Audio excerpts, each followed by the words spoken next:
Assalamualaikum warahmatullahi wabarakatuh. Perkenalkan, nama saya Zahrani Nur Latifah Lubis dengan NIM 7242144001.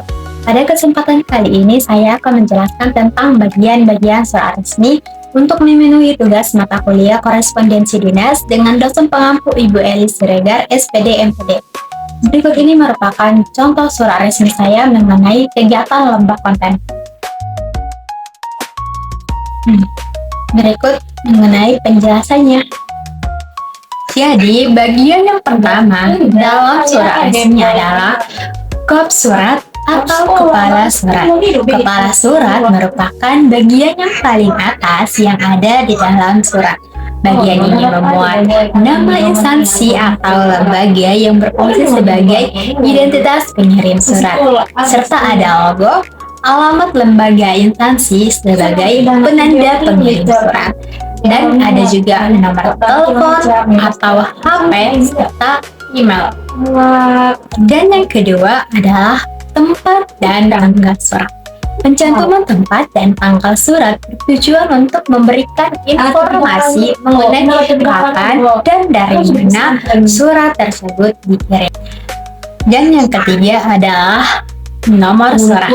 Penomoran surat dibuat untuk memberikan tanda urutan dalam lembaga atau instansi pengirim agar surat tersebut resmi terdaftar dan mudah dicari ketika suatu saat dibutuhkan kembali. Selanjutnya ada lampiran. Bagian ini merupakan penjelas bila ada berkas atau dokumen lain yang disertakan dalam surat tersebut. Apabila tidak terdapat berkas tambahan lain, maka tidak perlu dilampirkan. Penulisan lampiran dapat berupa jumlah lembar berkas atau eksemplar dengan huruf. Model penulisan lampiran dapat ditulis di sebelah kiri atas setelah penulisan nomor surat. Selanjutnya itu ada hal atau perihal.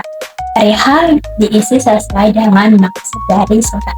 Bagian ini bertujuan untuk memberikan petunjuk tentang kepentingan dari isi pokok dalam surat yang dikirim, agar penerima mudah mengerti inti dari isi suratnya. Jadi yang selanjutnya itu ada alamat dalam. Alamat ini menunjukkan tujuan pengirim surat dan identitas penerima surat. Penulisan alamat ini biasanya menggunakan kata Bapak Ibu atau yang terhormat. Contohnya dalam surat saya adalah menggunakan kata yang terhormat, yaitu yang terhormat Kepala Dusun 3 di Cirebon. Selanjutnya ada salam pembuka, yaitu bagian ini berisi sapaan awal sebagai pembuka pembicara yang diawali huruf kapital dan diakhiri dengan tanda koma.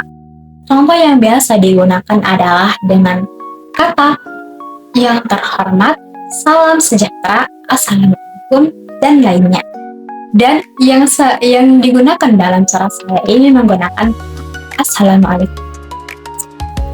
Selanjutnya ada isi surat. Bagian ini merupakan bagian yang paling penting dalam surat karena bagian ini memuat apa saja hal-hal yang ingin disampaikan oleh pengirim surat. Isi surat ini terdiri dari 3. Yang pertama ada kalimat pembuka, yang kedua ada inti surat, yang ketiga ada kalimat penutup. Kemudian ada salam penutup. Salam penutup berada di akhir surat yang berisi salam akhir untuk menambah kesatuan dalam berpesan agar surat menjadi lebih sopan dan formal. Contohnya ada salam penutup yakni hormat kami, salam takcim, wassalam, dan sebagainya. Contoh yang saya gunakan dalam surat saya ini adalah hormat kami. Dan selanjutnya itu ada tanda tangan, nama terang, surat. Bagian ini terletak di paling bawah surat menunjukkan siapa dan dari mana pengiriman berasal. Dan yang terakhir itu ada tembusan. Nah, tembusan ini tidak semua surat resmi memiliki tembusan, tapi jika ada maka bagian ini dimaksudkan agar surat disampaikan pada pesan tersebut. Untuk surat saya ini tembusannya tidak memiliki. Sekian dari video penjelasan saya mengenai jenis-jenis coret. Terima kasih. Semoga bermanfaat. Goodbye.